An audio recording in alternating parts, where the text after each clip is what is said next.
Eh bien, bonsoir à toutes et à tous. On est très heureux de vous accueillir aussi nombreux ce 23 août, journée peu propice au débat à Argentan en temps normal.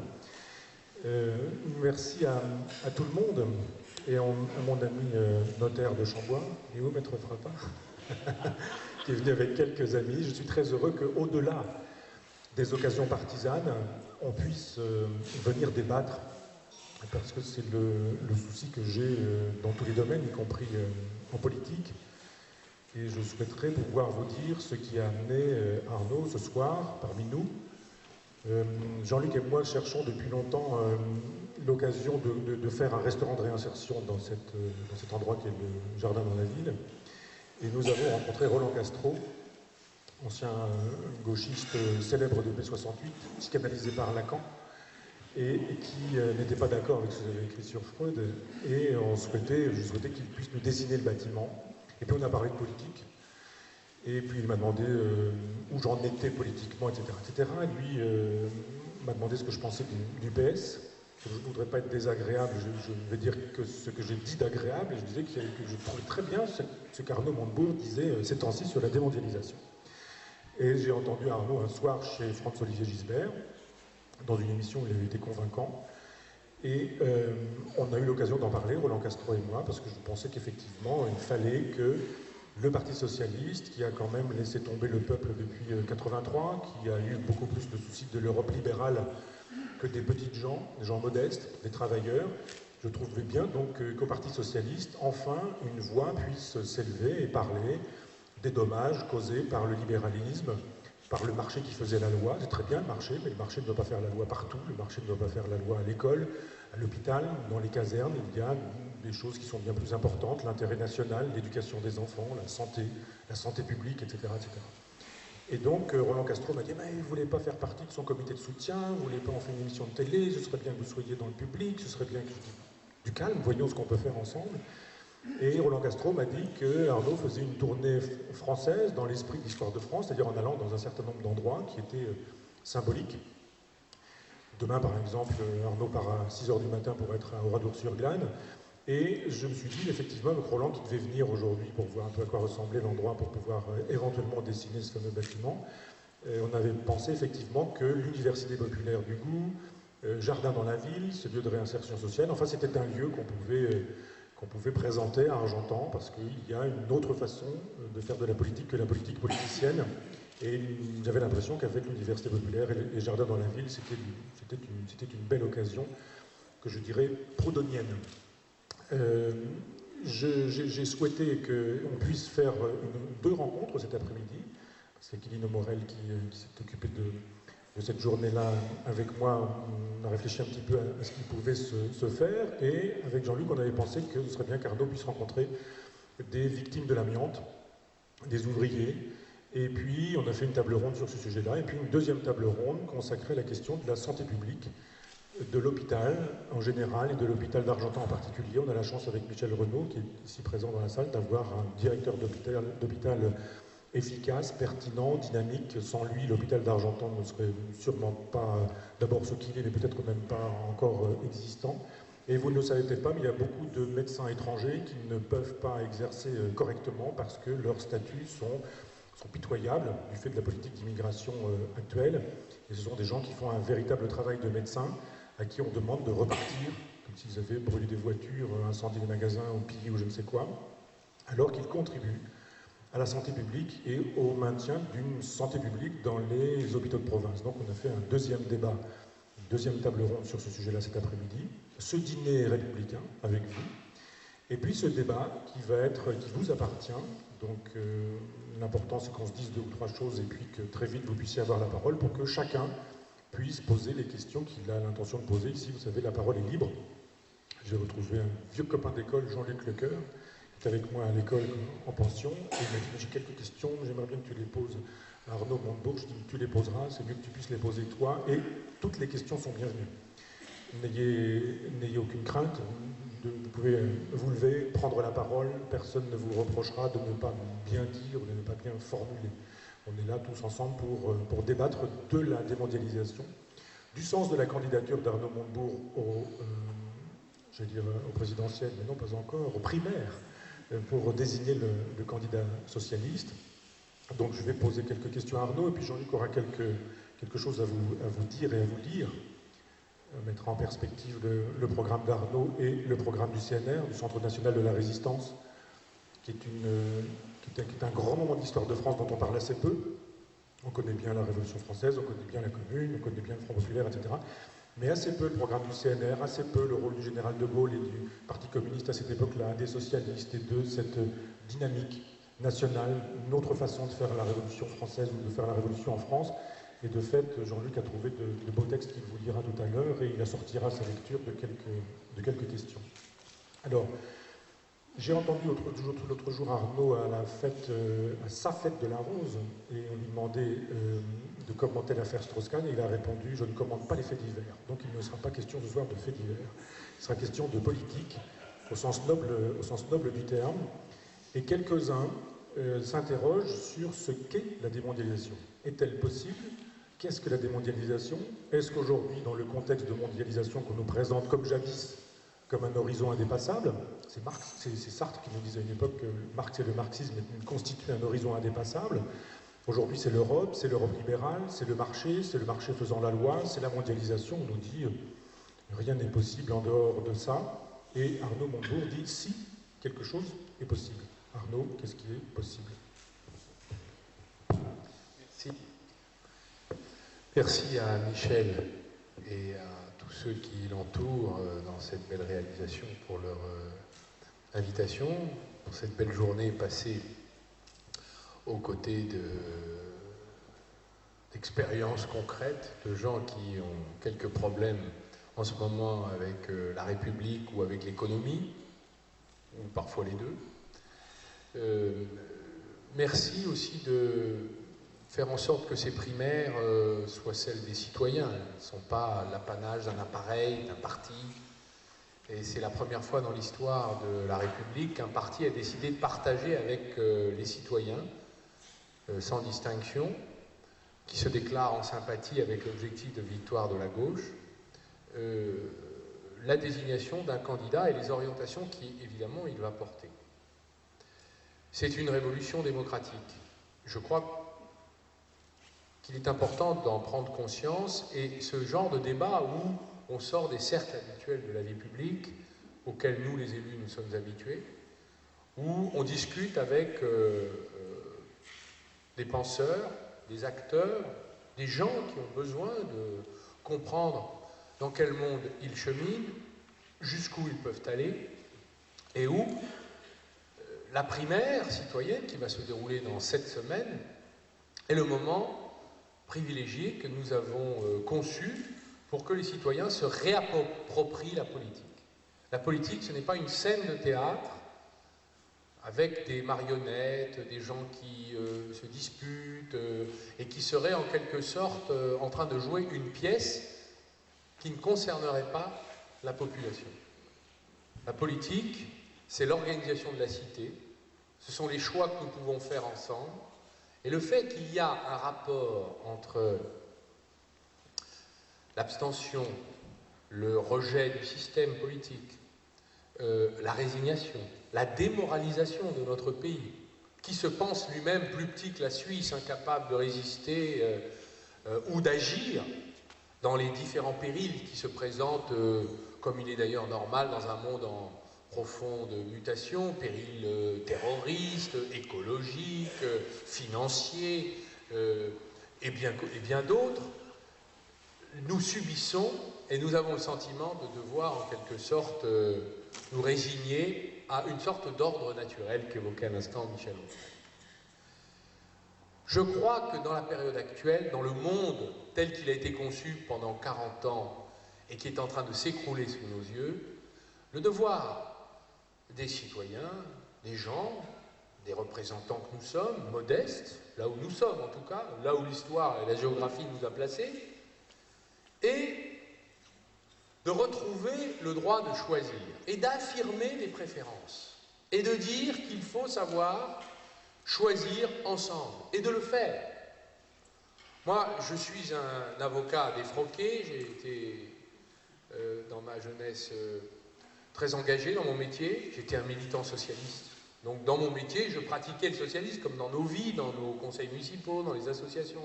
Puis un jour, j'en avais assez de me taper la tête contre l'impossibilité de faire bouger des choses fondamentales. Je me suis dit, il faut maintenant que je sois élu, parce que c'est là que ça changera. Je suis devenu député dans ma région natale. Et entrer dans le système politique, je ressens les mêmes choses. Je suis en train de me taper la tête contre un système verrouillé. J'ai défendu la 6ème République pour déverrouiller le système. Mais là, c'est mon parti qui a dit « Oh là là, tes histoires, passons à autre chose ». Et puis là, voici que ce n'est plus seulement le système politique qui est verrouillé, mais c'est également la croyance dans la tête des gens qu'il est impossible, même avec un système politique qui redonnerait les clés de l'action, du moteur, de la mise en marche en quelque sorte, collective, et bien même avec ça, on ne pourrait donc rien faire. Donc on peut abroger les élections, se passer de république, se soumettre à la dictature de je ne sais quelle force, démons et ogres dévorant finalement nos vies, plus de nation, plus de choix, plus de délibération, les élections c'est pour rire et c'est les guignols. Là, les valeurs suprêmes et la pipolisation qui va avec, c'est-à-dire qui couche avec qui et est-ce que c'était légal ou pas légal. Voilà. Eh bien, c'est la décadence d'un pays qui a décidé de ne plus vivre, pour moi. Donc moi, j'ai décidé de survivre avec des milliers de gens, des dizaines de milliers de gens, voilà. Alors, bien sûr, j'ai pas été ministre, j'ai pas été ci, j'ai pas été ça, mais ça n'a aucune importance parce que ce qui compte, c'est ce que, et c'est arrivé dans l'histoire, il y a des gens qui n'étaient rien, qui un jour ont dit, ça suffit, faisons. Ça se fait concrètement, ça se fait ici, ça s'est fait ici, ça se fait partout en France, et ça doit se faire aussi dans le champ politique, surtout quand le champ du possible a été ouvert. Ça a été une bataille politique énorme que d'imposer les primaires citoyennes au Parti socialiste. Mais on l'a réussi. Les militants ont adopté, c'est pas facile, parce que les militants avaient le monopole du choix, et on leur a dit maintenant vous allez le partager avec des inconnus. Mais je dis toujours que le Parti socialiste n'est pas une secte, repliée sur elle-même, un groupuscule. On est très heureux de pouvoir donner la main à son voisin, son collègue, son ami, son membre de sa famille, pour pouvoir décider ensemble. Donc c'est un progrès. Et c'est ainsi que ce que j'expose sur les primaires a un rapport avec le projet de démondialisation que je m'emploie à défendre partout en France. La démondialisation, qu'est-ce que c'est? C'est le fait de retrouver la liberté de choisir par rapport à un système économique qui a pris le pouvoir et qui enchaîne les hommes. Et pire, ce ne serait pas si grave s'il se contentait de les enchaîner, mais les appauvrit pour le plus grand nombre d'entre eux. Il est quand même assez sensible de voir en 10 années ce qui s'est passé pour des gens qui n'ont que leur travail pour vivre. Qu'est-ce que c'est que d'avoir son travail pour vivre? C'est-à-dire sa seule force, son génie personnel, pour arriver à s'établir dans la vie et avoir un chemin personnel. Bon. Artisan, ouvrier, cadre, technicien, étudiant cherchant du travail, et diplômé chômeur, comme on a dit dans la révolution tunisienne, agriculteur, petit entrepreneur, bref. Tout cela se sont retrouvés finalement dans une position de plus en plus sensible d'assujettissement à un système économique dont finalement le système politique est devenu l'allié et qui, ajoutant le système médiatique à cela, a créé la croyance qu'on ne pouvait rien faire, qu'il fallait accepter sa condition. Le résultat, c'est qu'une oligarchie, au sens presque étymologique du terme, ce qu'on aurait appelé il y a 200 ans une aristocratie, s'est constituée, qui dispose de la richesse, du droit de faire ce que les autres ne peuvent plus faire, des privilèges, ont la possibilité, quand les gens ou la population est soumise à des règles extrêmement sévères, de pouvoir s'en affranchir. Eh bien, c'est le monde tel qu'il est aujourd'hui, et dont, je crois, l'immense majorité des citoyens ne veulent plus. La démondialisation a pour but de constater d'abord que c'est parce qu'on a mis les sociétés, les économies, les salariés, les protections sociales, les choix fiscaux libres des peuples en concurrence les uns et les unes avec les autres, que cette compétition s'exacerbant au plan mondial, il fallait suivre la compétition et accepter les règles du jeu les plus défavorables pour ceux qui étaient placés dans la compétition. Mettre en compétition, voici des exemples, des ouvriers de l'Europe occidentale qui ont 2 siècles de droits sociaux chèrement acquis à leur actif, avec des paysans asiatiques traités en esclaves par leur gouvernement et payés 40 fois moins cher, c'est une situation que des dirigeants politiques ont organisée. C'est l'entrée de la Chine dans l'Organisation mondiale du commerce au traité de Marrakech, 2e version en 2000. En 10 ans, regardez ce qui s'est produit. Désindustrialisation, il n'y a pas eu, contrairement à, j'allais dire,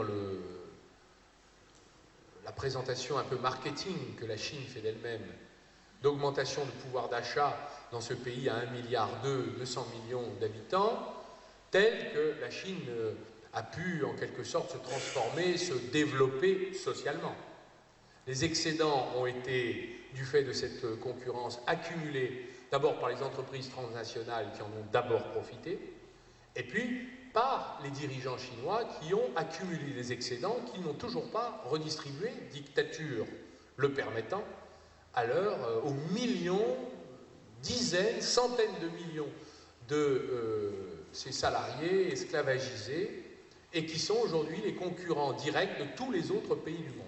Je prends l'exemple de la Chine, je pourrais dire que la démondialisation, c'est la modération d'un système extrémiste qui a fait de la concurrence le moyen d'assujettir les salariés du monde entier et de permettre à ceux qui ont le capital et le pouvoir d'augmenter leur capital et leur pouvoir. Alors, on va me dire, mais il paraît qu'on ne peut pas le faire. Il faut d'abord partir du constat que c'est parce qu'il y a eu cette mondialisation sans loi et sans règles, c'est-à-dire le fait de se faire concurrence sans limite.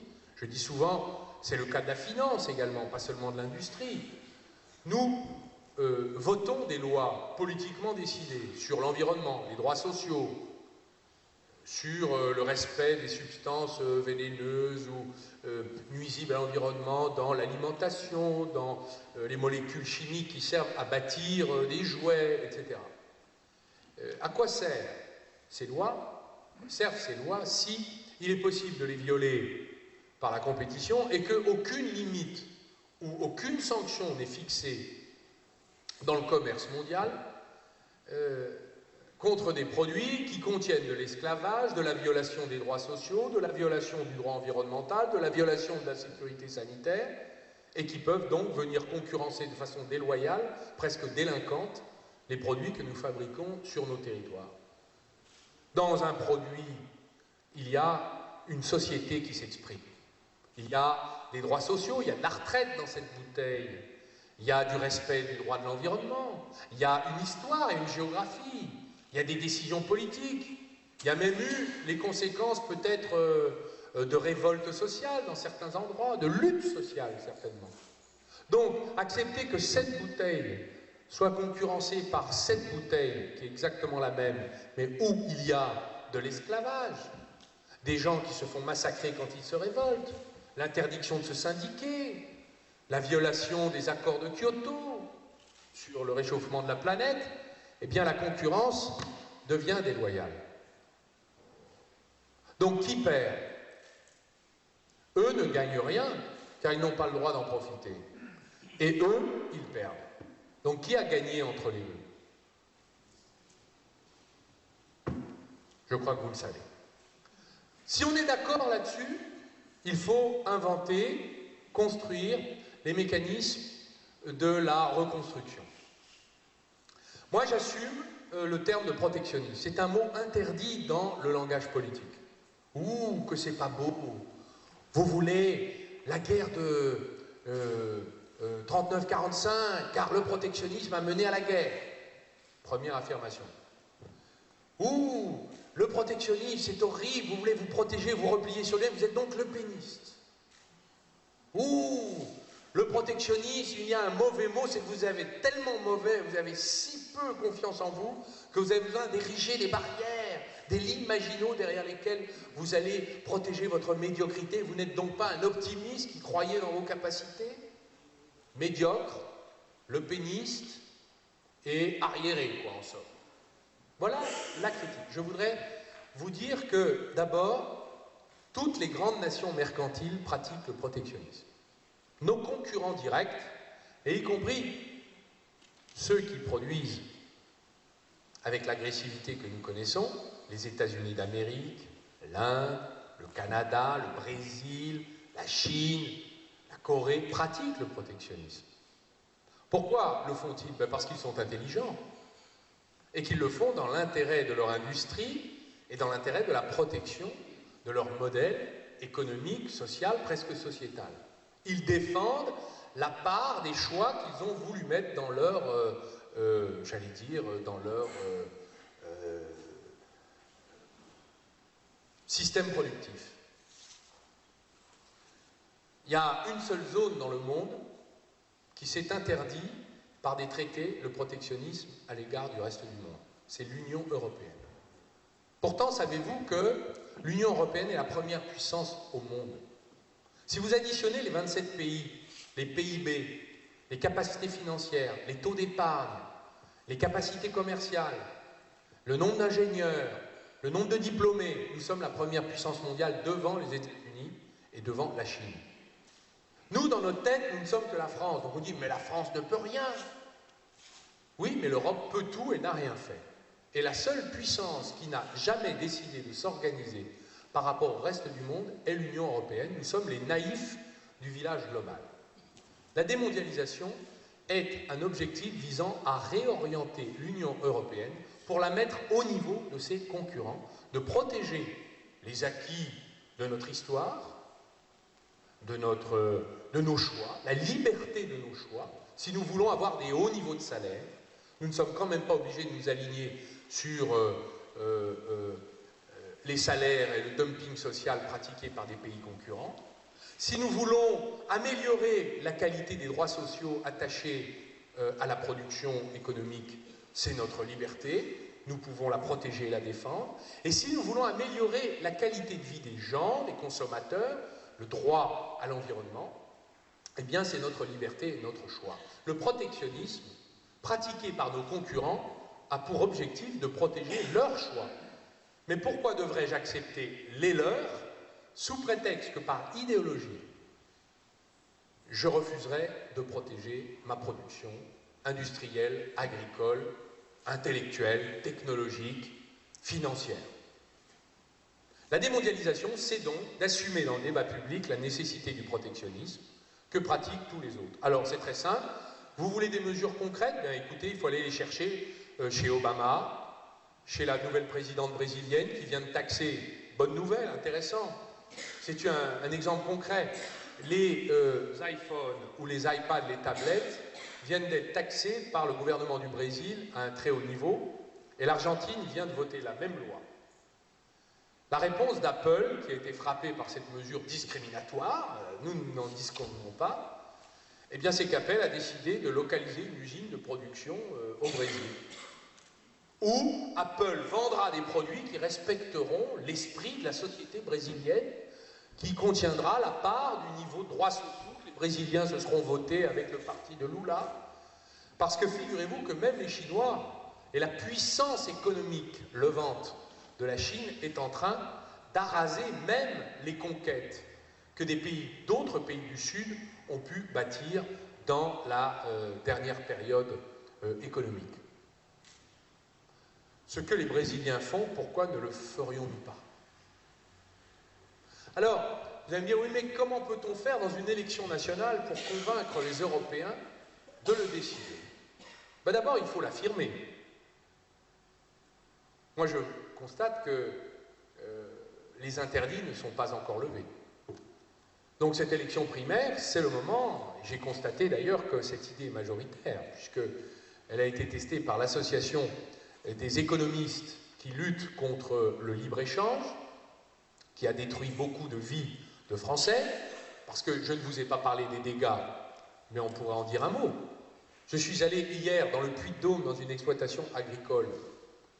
La chute du prix du lait et de la viande, la concurrence déloyale des pays, du reste du pays du monde, le fait qu'on laisse, pendant qu'on demande à nos paysans d'améliorer la qualité de leur viande, nous en sommes très heureux, mais on laisse une sorte d'agro-business mondial produire de la viande de très mauvaise qualité, sans aucune précaution, venir concurrencer la nôtre. Qu'est-ce qu'achètent les supermarchés? La viande des autres. Donc vous avez des paysans aujourd'hui dont le revenu agricole chute. Moi, dans mon département, il y en a 10% qui sont au RSA, des chefs d'exploitation. Qu'est-ce qui s'est passé avec la précarité dans les usines? La montée du productivisme. Le fait qu'on est payé au lance-pierre de plus en plus durement, avec des cadences qui augmentent. Moi, je suis dans une région de l'agroalimentaire. Dans les usines, ce sont des femmes qui généralement travaillent 20 ans, 30 ans.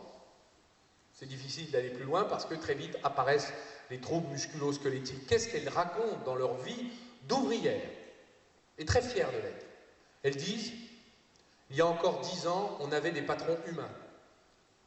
On avait encore des petites faveurs, des droits, on pouvait discuter, on avait des rapports humains. Maintenant, nous sommes des machines. C'est les temps modernes de Charlie Chaplin.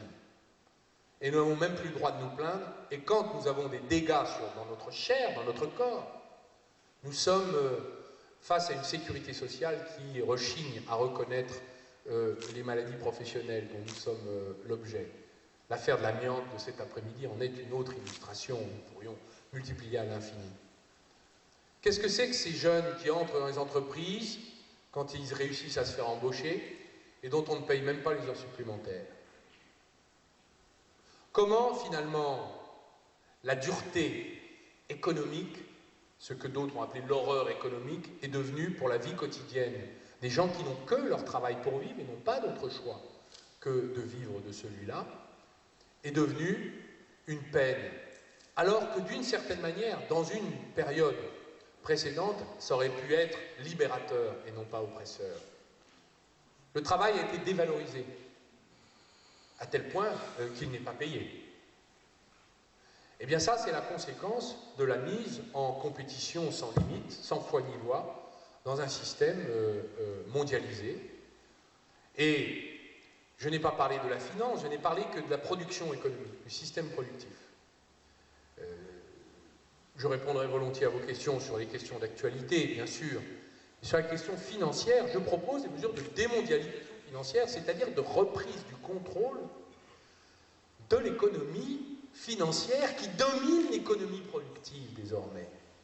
Dans les entreprises, les managers, les dirigeants ne sont plus les industriels. Ce sont ceux qui sont les mandataires des conseils d'administration, propriétaires possédant du capital. Et qui, en vérité, pressent le citron.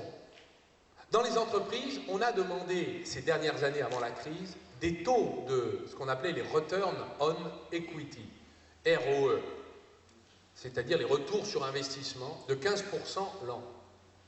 C'est-à-dire un taux de rentabilité, de profitabilité qui ne s'était jamais vu ni observé dans toute l'histoire du capitalisme.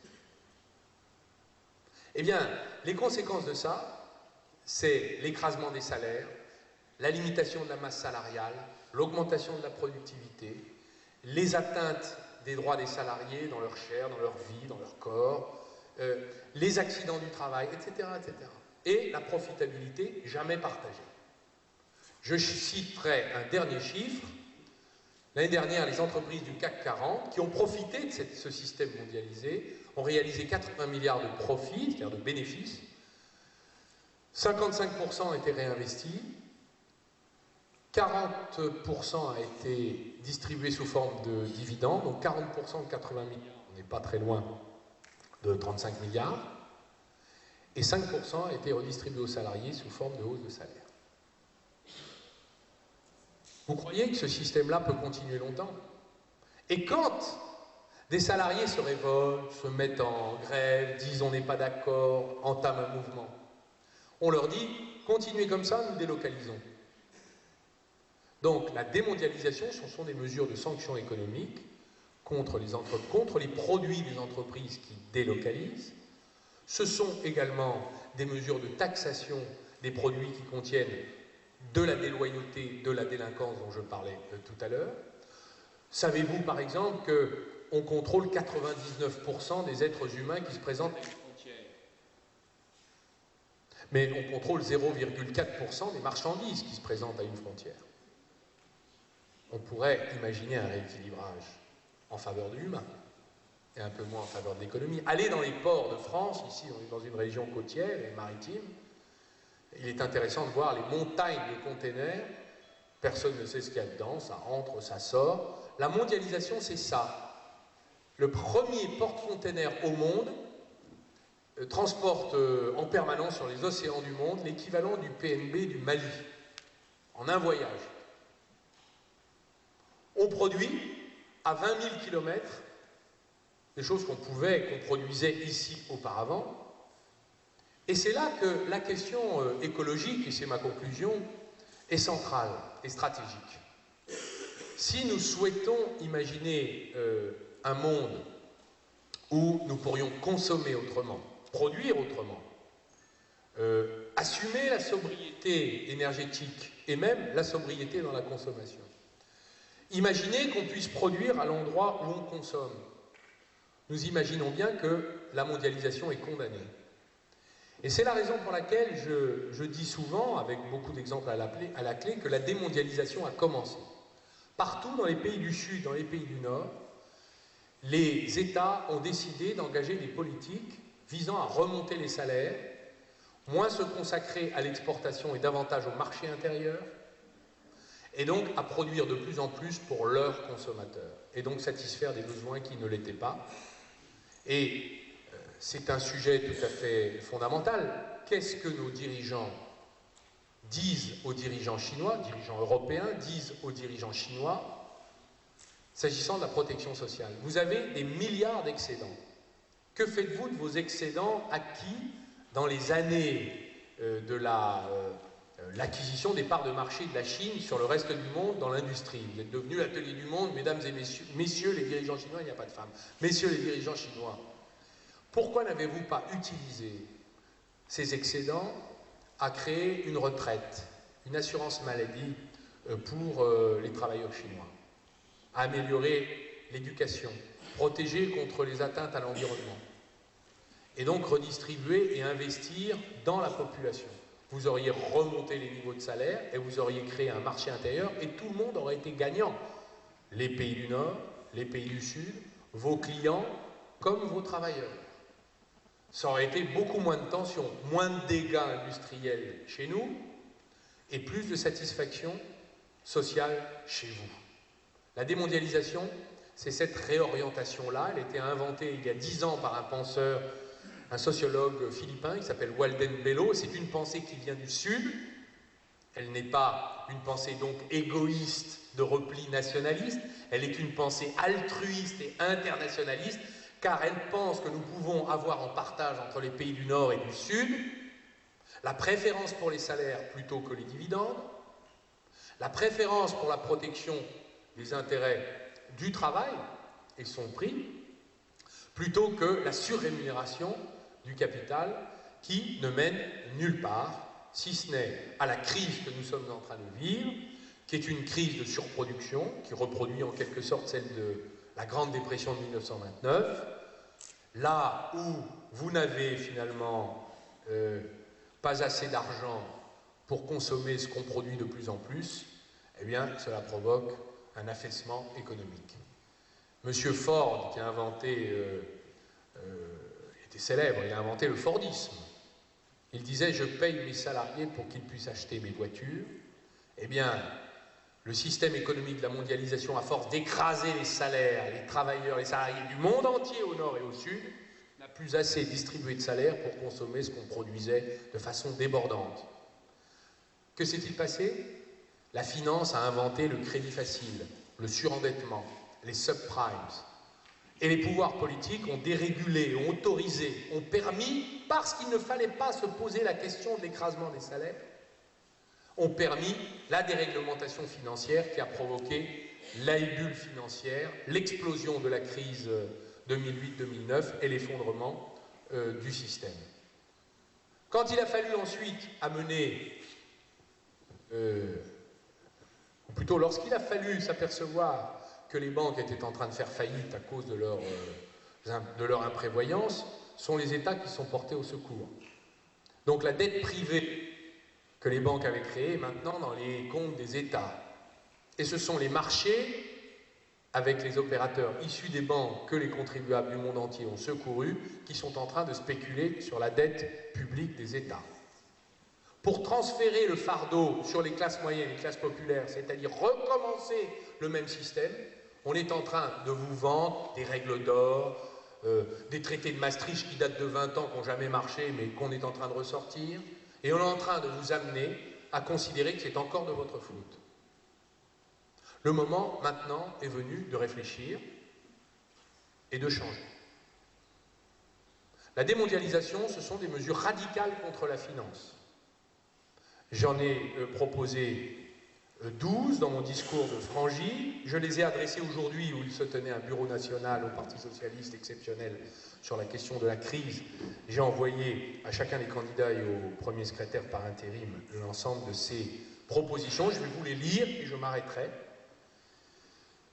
pour répondre à peut-être d'autres questions. Premièrement, prohibition sous peine de confiscation des avoirs et de perte de licence des établissements bancaires de toute forme de spéculation par les établissements financiers avec l'argent de leurs clients. Vous allez me dire, mais comment on fait? C'est ce qu'a fait le président Roosevelt en 1933, 4 ans après la dépression de 1929 qu'il a portée au pouvoir. Ce sont des mesures qui ont déjà été prises dans l'histoire. Il suffirait de s'en rappeler.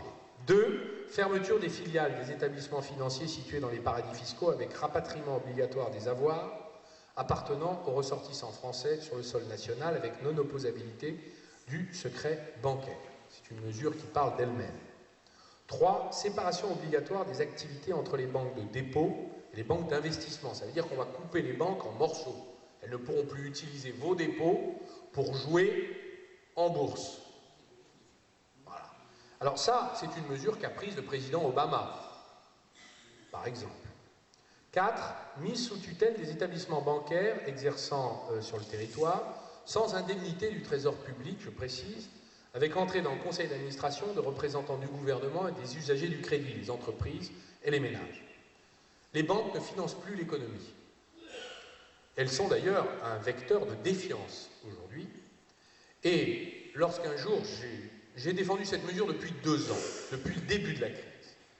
Et un jour, j'étais sur, je crois, France Info, et me succédait au micro, M. Jean Arthuis, qui est rapporteur général du budget au Sénat et par ailleurs sénateur de la Mayenne, par ailleurs UMP, je crois, ou Nouveau Centre, je ne sais plus bien, je crois qu'il est plus centriste, pardonnez-moi.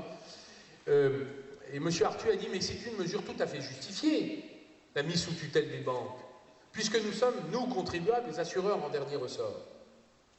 Mais il est hors de question de les nationaliser, car la nationalisation implique l'indemnisation des actionnaires des banques qui ont fauté. La mise sous tutelle est un concept de droit civil, vous savez, qui concerne les personnes qui sont dangereuses pour elles-mêmes et pour les autres et qui font des bêtises. Ben, c'est un peu ce qui s'est passé avec nos banques, qui ont perdu, je le rappelle, en France, 16 milliards dans la crise des subprimes. 5e, abrogation des pouvoirs des autorités administratives indépendantes chargées de la surveillance des institutions et des marchés financiers, transmission de leurs pouvoirs au ministre de l'économie et des finances. Nous avons, et tous les observateurs sont d'accord avec cette analyse, constaté beaucoup trop de connivence entre le gendarme et les voleurs, entre le douanier et le contrebandier, si j'ose dire. L'autorité des marchés financiers est tout sauf une autorité, c'est plutôt finalement une forme d'institution qui a pour but de protéger les marchés financiers des intrusions ou des réclamations d'extérieur. Donc je propose la repolitisation de la tutelle des marchés financiers entre les mains d'une autorité politique qui prendra des décisions de nature politique dont il répondra devant le Parlement, ce qui est d'une nature complètement différente et innovante, j'en conviens. C'est la fin des comités théodules, des autorités autoproclamées et auto-formées qui ne rendent de compte devant personne et même des vrais politiques et finalement nous échappent. Sixièmement, c'est la création d'une taxe sur les transactions financières de 0,1% au plan national en cas de non-création d'une telle taxe au plan européen afin d'assurer le remboursement de la part de la dette de la République française constituée dans la crise financière. M. Sarkozy et Mme Merkel ont déclaré vouloir créer cette taxe. Je propose qu'il n'est pas nécessaire d'en convaincre les autres pays européens car la France et l'Allemagne sont les deux poumons de l'Union européenne prise dans sa zone euro. Ces deux économies représentent l'essentiel de l'activité économique et financière. Il est donc parfaitement possible, plutôt que de nous faire voter une règle d'or, de faire voter cette taxe sur les transactions financières au plan national allemand et français, si les Européens ne veulent pas s'en laisser convaincre. Je m'explique. Il y a des dettes dans tous les États aujourd'hui qui sont trop importantes et qui privent de marge de manœuvre les États. Vous comprenez bien que c'est un problème pour des dirigeants politiques, quels qu'ils soient d'ailleurs, d'avoir des dettes. Parce que quand vous remboursez les dettes, vous ne pouvez pas faire des projets avec la population. Donc on n'a pas besoin de trop de dettes. Et je défends l'idée que, s'agissant de tous les pays européens, toutes les dettes publiques qui ont été accumulées dans la crise, pour la France, c'est 40% de la dette actuelle, soient isolées dans une agence européenne de la dette, qui mutualiserait la dette, et qui serait remboursée sur 20 ans par les prélèvements sur le système financier. Pour l'instant, ce n'est pas ce qui se prépare. Ce qui se prépare, ce sont des coupes dans les dépenses sociales et les dépenses publiques et des hausses d'impôts. Je propose que la part de responsabilité dans l'endettement public de la crise soit financée par le système financier lui-même et ses usagers. Opérateurs, investisseurs, boursicoteurs, rentiers, etc. Qui ne correspond pas d'ailleurs aux besoins de l'économie réelle. Le calcul, la proposition du Parti socialiste européen, SPD, Parti socialiste français, est de 0,05% sur toutes les transactions financières de la totalité de la zone euro. Cette proposition a été évaluée à la somme, comme rapportant la somme de 250 milliards d'euros par an, c'est-à-dire la quasi-totalité de la Grèce pourrait être remboursée en un an.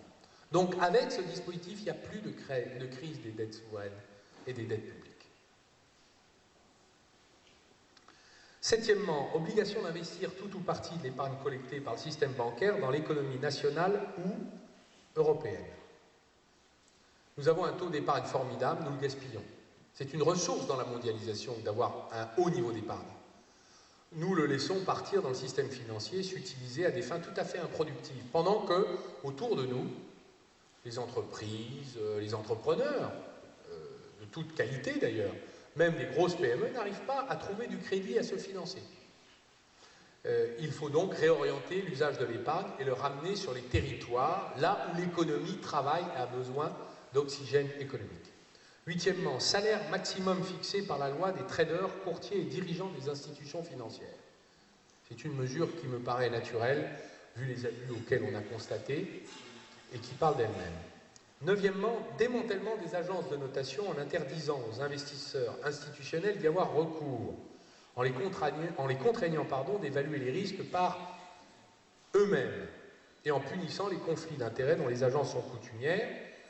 L'évaluation des dettes publiques pourrait parfaitement être faite, non pas par des agences qui gagnent de l'argent avec des vérités ou des mensonges, mais par une Cour des comptes européenne qui pourrait être chargée d'évaluer la quantité de dettes en toute indépendance des États membres de l'Union. Pour le reste, nous devons contraindre les banques qui investissent à évaluer elles-mêmes. Et il n'y aura plus d'agences de notation. Parce qu'on nous dit, mais comment vous allez démanteler les agences de notation? Tout simplement, nous allons les mettre hors la loi. Nous avons désappris l'idée que la loi l'arsenal juridique puisse être plus fort que le rapport de force économique. Mais c'est vrai qu'il est résistant, l'animal. Le cheval fou sorti de l'enclos qu'il faut à nouveau domestiquer. Mais ce n'est qu'une bête. Il faut parfois utiliser les méthodes de faire, oui, ce sont des mesures prohibitives, sécuritaires, et la sécurité, pour une fois, ne sera pas utilisée pour les mêmes. Des citoyens, je dis souvent, j'emploie cette formule, on a mis des radars sur toutes les routes de la vie quotidienne des Français. On leur a interdit de fumer, de boire. Très bien, c'est nécessaire. Admettons-le, c'est vrai. Mais on a oublié de mettre des radars sur les routes de l'économie, de la finance, des gendarmes et des contraventions et même des amendes. Et on fait même, nous, plutôt des chèques aux chauffards dans la finance. Voilà pourquoi je crois que le moment est d'inverser les préférences. Et souvent, des journalistes, même les économistes me disent, est-ce que vous pensez que cette mesure extrêmement dure pourrait produire des effets? Le juriste que je suis répond, pour un financier, si vous fixez une interdiction et vous l'assortissez d'une sanction pénale, il est évident que le comportement changera. Mais si, comme ça a été le cas depuis 20 ans, on a organisé la dérégulation, c'est-à-dire des autorisations de plus en plus puissantes de faire ce qu'on veut quand on est un opérateur financier, il est évident que le libéralisme est allé jusqu'au danger et jusqu'à la mort. 11e, interdiction des rachats d'entreprises par la voie des LBO, les leverage buyout, excusez mon anglais, il s'agit en vérité du rachat par la dette. On se paye sur la bête après avoir racheté à crédit sans avoir les disponibilités. Donc c'est une spéculation qui évidemment a pour conséquence de détruire beaucoup de notre tissu industriel et contrôle par le gouvernement des OPA sur nos entreprises industrielles en provenance de fonds souverains non européens. C'est exactement ce que font les États-Unis d'ailleurs. Le président des États-Unis dispose du pouvoir de classer n'importe quelle entreprise américaine, bien stratégique nationale, et une fois ce classement fait, d'interdire toute prise de contrôle par des actions que lui qualifie unilatéralement d'étrangères. Et il n'y a pas de recours à ces décisions devant aucun tribunal, même pas la Cour suprême des États-Unis. Je me demande ce qu'on attend. On a perdu l'acier. Nos centres de décision, on les a perdus. On a gardé quelques usines, mais on a perdu le centre de décision qui un jour dira on n'en veut plus en France. On a laissé partir l'aluminium. Les automobiles, vous voyez où nous en sommes. Et dans cette région aussi, j'ai cru comprendre qu'il y avait de la sous-traitance automobile, ce n'est pas une petite question. La reconquête de nos centres de décision, c'est une manière de retrouver la liberté de choisir. Enfin, dernier point, ce n'est pas le moindre, c'est la 12e mesure, c'est l'abaissement autoritaire des taux d'intérêt infligés au surendettement des particuliers dans le cas du crédit à la consommation renouvelable, où nous frisons l'usure, qui sont là aussi des abus de pouvoir du système financier. Très dur avec les pauvres ou les gens qui n'arrivent pas à boucler leur fin de mois, et absolument libéral avec les puissants. C'est là aussi le retournement de certaines préférences.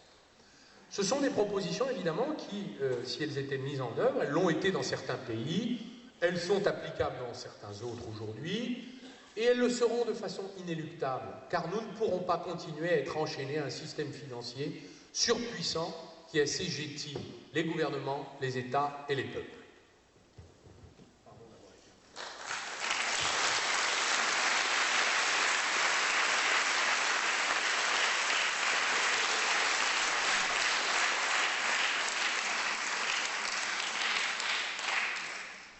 Merci pour lui, ça le mérite. Je passerai la parole à Jean-Luc peut-être un petit peu plus tard, si vous avez déjà des questions à poser. Oui.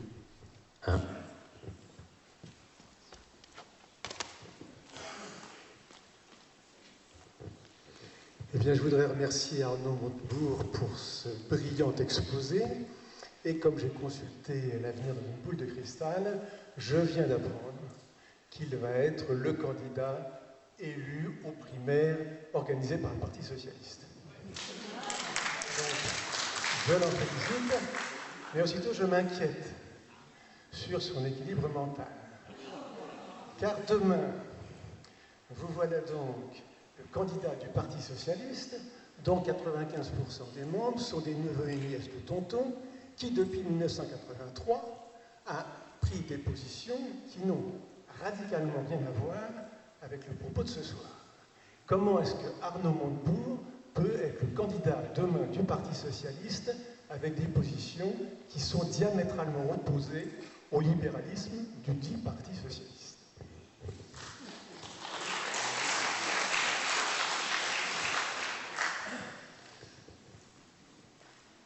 J'aime beaucoup l'humour que vous avez mis dans votre question, mais moi je vous ai pris au sérieux. J'ai bien l'intention d'accrocher la qualification dès le premier tour et de l'emporter au deuxième. Ben oui. Je ne suis pas candidat pour faire des discours, je suis candidat pour agir, intervenir et infléchir le cours des événements de notre pays. Ce que je propose, c'est de réécrire l'histoire et de se remettre à écrire notre histoire. Et les socialistes, ils sont comme tout le monde. Ils savent bien qu'aujourd'hui, nous courons après les événements. Nous sommes en retard et encore rattachés ou presque coincés dans les solutions du XXe siècle. Le traité de Maastricht, c'était en 92, c'était il y a 20 ans. Il est obsolète. Il a d'ailleurs été lui-même piétiné, et même le traité de Lisbonne, contre lequel j'ai voté dans le référendum populaire du traité constitutionnel européen, mais ayant également refusé d'aller à Versailles, approuver ou désavouer le vote populaire du mandat du référendum du mois de mai 2005. Ce sont des décisions importantes pour un parlementaire.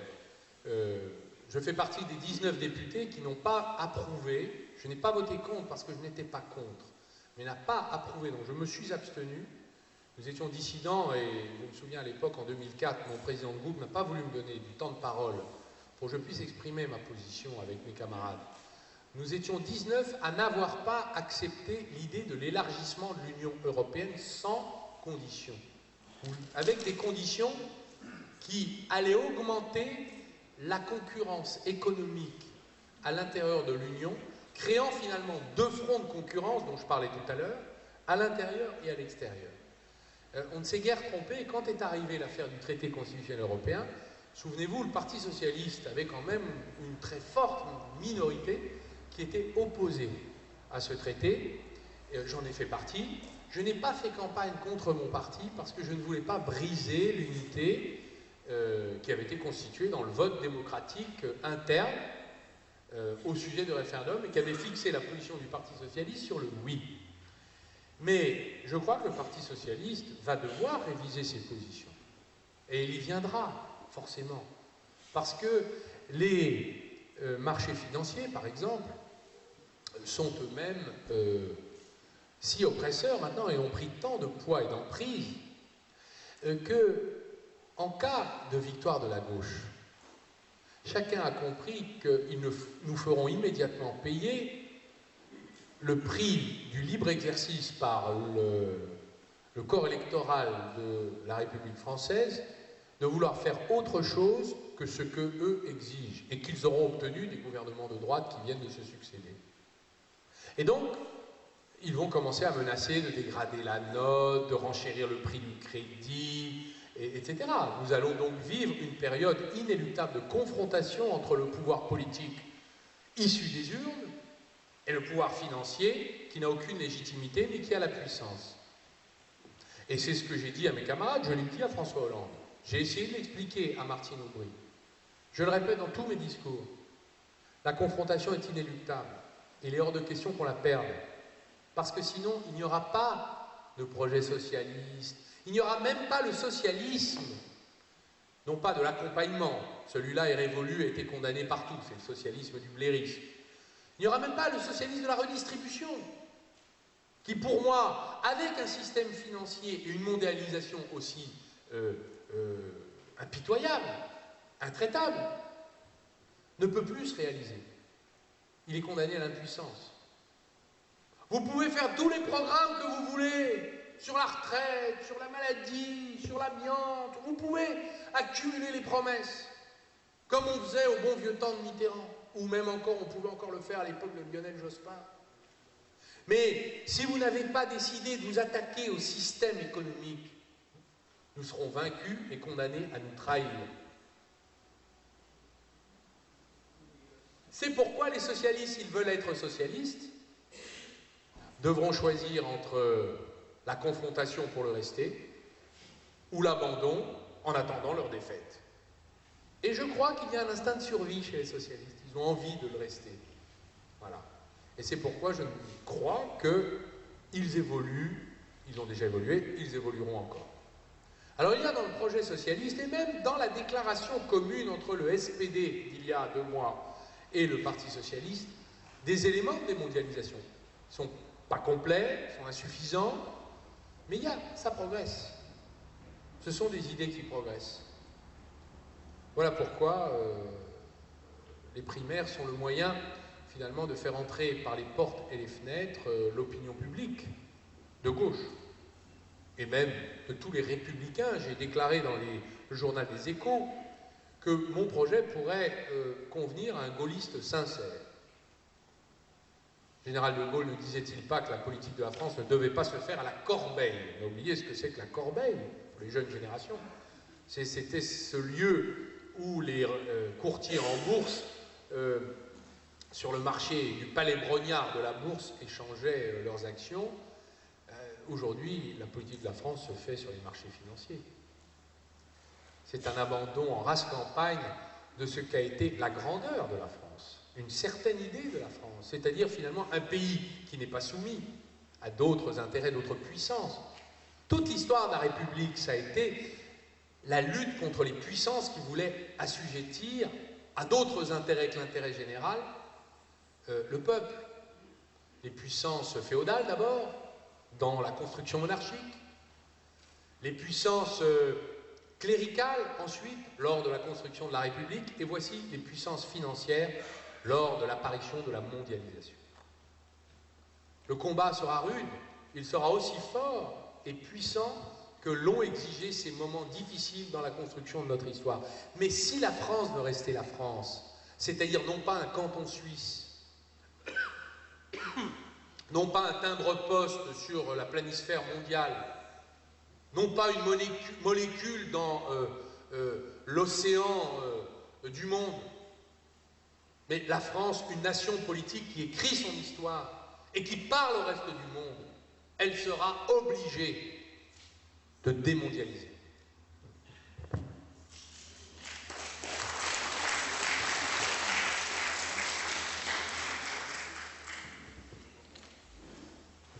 Bonjour, il m'est venu à l'esprit 2 questions en vous écoutant.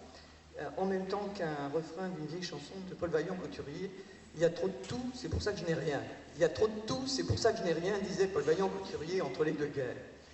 Et la première question, c'est, puisque nous connaissons les divergences actuelles concernant les problèmes de soutien des pays qui sont attaqués par les marchés financiers au sein des gouvernements européens, parmi les mesures que vous avez citées, dont un grand nombre sont quand même situées dans le cadre de décisions européennes, qu'est-ce que pourrait faire la France si, par exemple, vous étiez élu? Qu'est-ce que pourrait faire la France, toute seule, sans attendre le règlement de ces divergences? Et la deuxième question, en vous écoutant, c'est, finalement, ce que vous proposez, c'est de réduire progressivement la place de la bourse dans l'économie, puisque vous avez dit tout à l'heure que, finalement, il fallait encourager fortement les banques à investir davantage dans l'économie réelle. La bourse nous sert-elle vraiment? Je crois que, sans aller jusqu'à réduire la bourse, même si c'est une image qui correspond parfaitement à ce que on pourrait donner du résumé de mes propositions, je pense qu'il est parfaitement possible d'envisager des mesures nationales unilatérales. Ne serait-ce que parce que il n'y aura pas d'autre choix que de le faire. La mise sous tutelle du système financier et bancaire, c'est privé déjà, alors qu'on est l'un des premiers piliers économiques. Il faut savoir que le système bancaire allemand est très abîmé. le système financier français est assez préservé quand même par rapport aux autres européens, et donc est très puissant. C'est le premier, surtout après les dégâts causés par la crise à Londres, c'est le premier poumon financier de l'Union européenne. Donc nous pouvons décider d'en reprendre le contrôle. Je pense que ça, c'est déjà la première mesure. À partir du moment où vous décidez de consacrer la collecte de l'épargne à autre chose que la spéculation, que vous fermez les salles de marché, les établissements bancaires, que vous reconvertissez les traders en d'autres fonctions, que vous avez embauché, l'affaire Kerviel en était une sorte d'ouverture de la boîte noire de ce que sont les salles de marché des grandes banques qui collectent notre argent.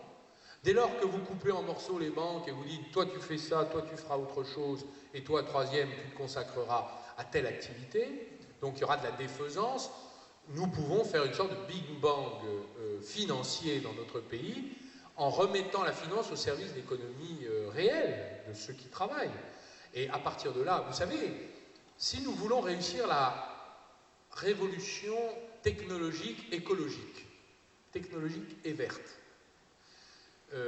il faut que nous trouvions en 25 ans 600 milliards d'euros à investir.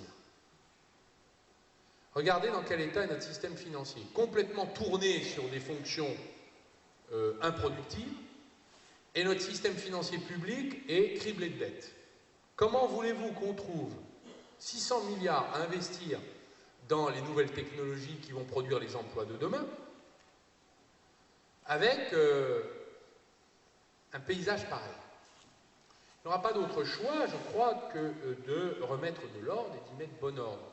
Donc déjà, faire le ménage chez nous, ça ne relève pas de la codécision avec le Parlement européen, Mme Merkel et je ne sais qui. C'est notre responsabilité de choisir la configuration que nous voulons donner à notre système financier. Alors évidemment, vous allez avoir l'obstacle juridique des traités, et notamment des traités européens qui ont été approuvés contre l'avis populaire français, qui interdisent tout un tas de choses. Enfin, je voudrais vous faire observer que les traités ont été dans la crise piétinés et violés je ne sais combien de fois.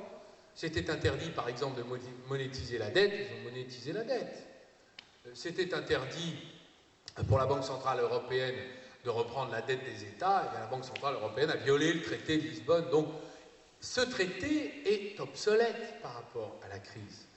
Il était interdit de faire un fonds de secours pour les États en détresse financière, on l'a fait. Donc le traité est violé tous les jours. Et c'est la preuve de son obsolescence. Et c'est pourquoi, je crois, le moment est venu de reconstruire sur ces ruines, malheureusement. Alors évidemment, on peut être impressionné par l'ampleur de la tâche. Mais je crois que le moment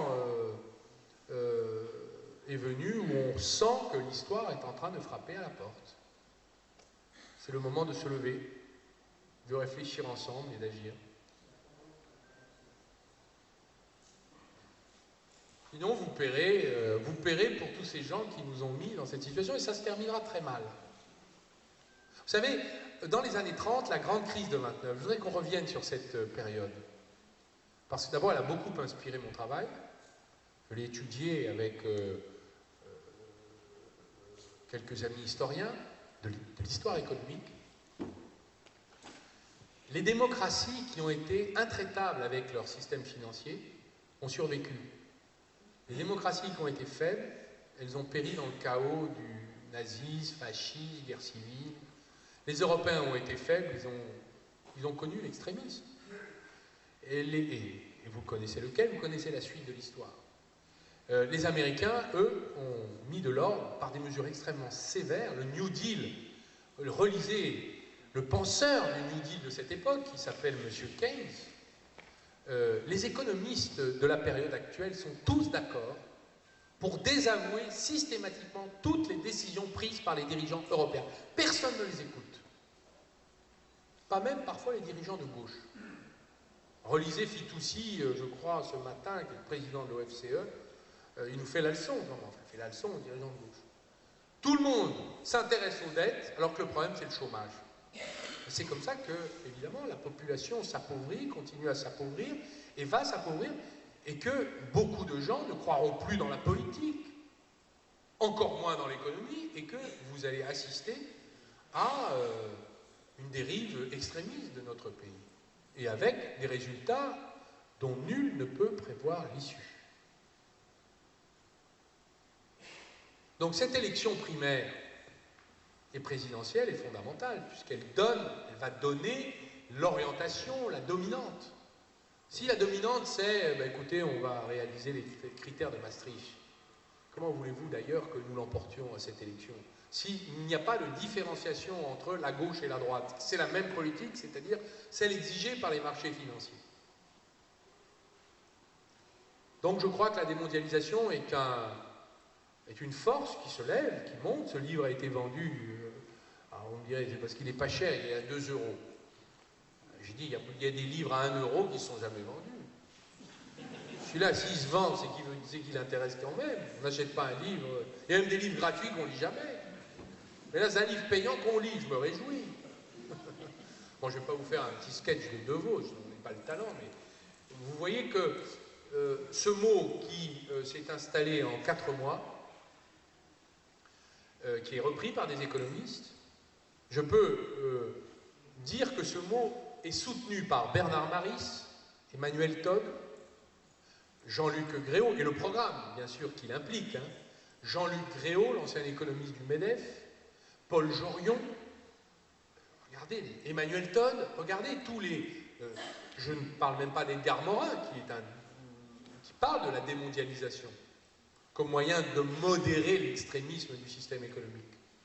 Donc, la pensée a pris de l'avance sur les directions politiques des pays de façon considérable. Le système partisan aujourd'hui se claque mûr pendant que la société s'interroge et que ces penseurs, merci Michel, c'est un hommage que j'en profite pour vous rendre, pardon, toi pas, que les penseurs eux-mêmes impriment à la société et peuvent faire avancer, mais les dirigeants politiques sont en retard. À vous de leur faire rattraper ce retard.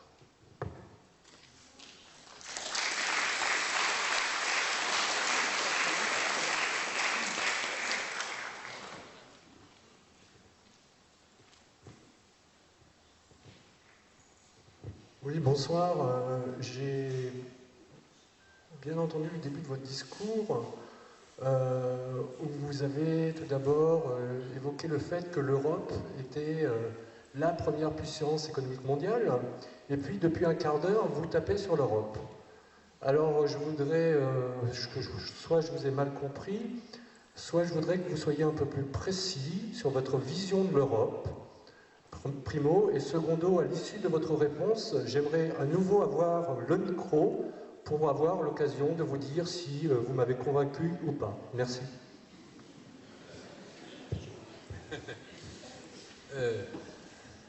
L'Europe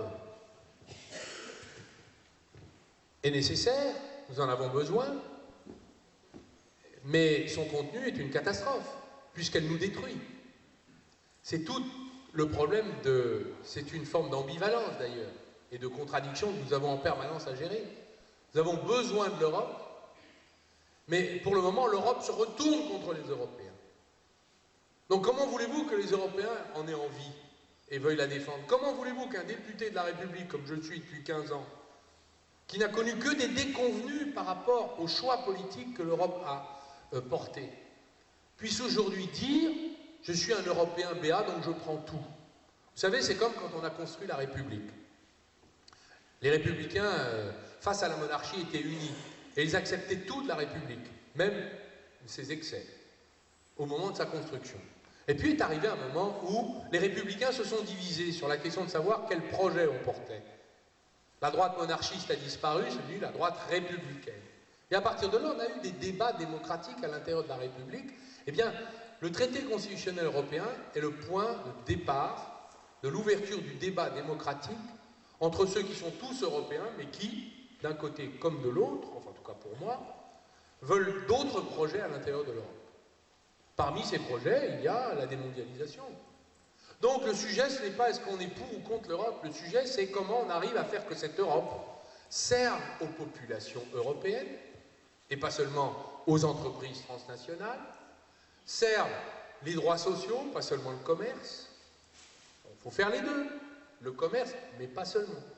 Et soient plus démocratiques, c'est-à-dire appartiennent à la masse des populations qui y vivent, qui y habitent, qui ont le droit de choisir leur avenir ensemble, et puissent devenir enfin une puissance. Peut-être est-ce un rêve utopique. Beaucoup d'observateurs n'ont pas l'optimisme d'un Jérémy Rifkin, qui a écrit un très beau livre que j'admire beaucoup, Le rêve européen. Peut-être que l'utopie dont on parle, ce n'est pas la démondialisation, mais c'est la construction européenne. C'est l'opinion d'Hubert Védrine.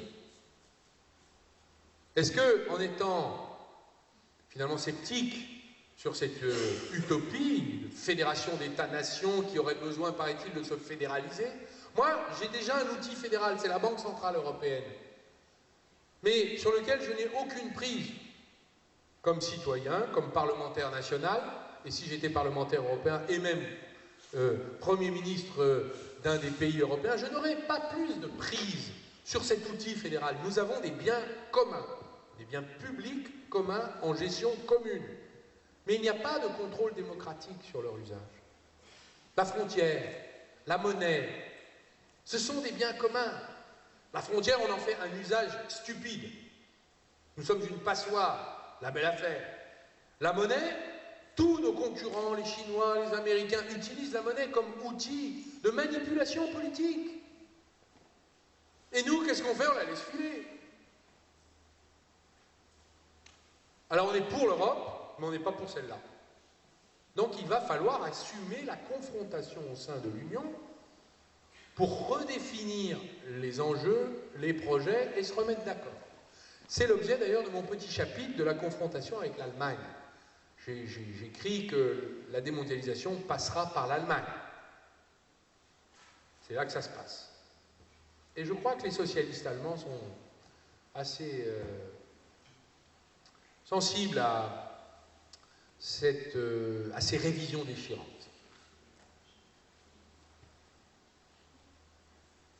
Vous pouvez reprendre le micro. Il est là.